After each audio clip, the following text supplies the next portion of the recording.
Remember having a penny jar as a kid? You remember the anticipation that grew as you filled the jar and it got heavier and heavier until one day it just couldn't hold anymore and you finally got to pull that little plug out and dump the change all over the floor and count it so that you could rush out and spend it. I mean, there's always been something special about a penny jar.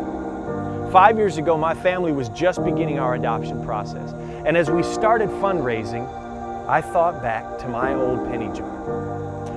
The joy of seeing it fill up, the satisfaction of saving for something that really mattered.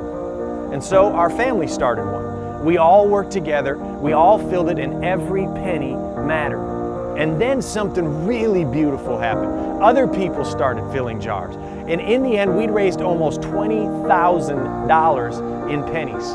And the idea for the Penny Jar Project was born.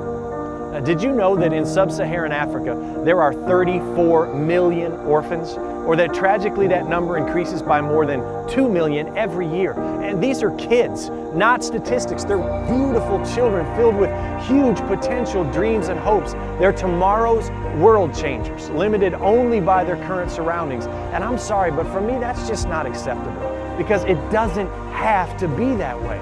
So I started this project on a real belief that I'm not alone. That despite what we see on the news, human beings are still generally good and want to do something that matters. So let's do something. It's estimated that Africa needs more than $1 billion each year to care for the millions of orphans on the continent. So if 100 million people filled just one penny jar this year, we could care for every orphan. Now, I know that's a huge number, but get this, that's only 1/3 of America's population. Let that soak in. If 1 out of 3 Americans filled only one $10 penny jar this year, we could care for every orphan in Africa. So it begs the question, what do we do? What do you do? What do I do? It's simple. It starts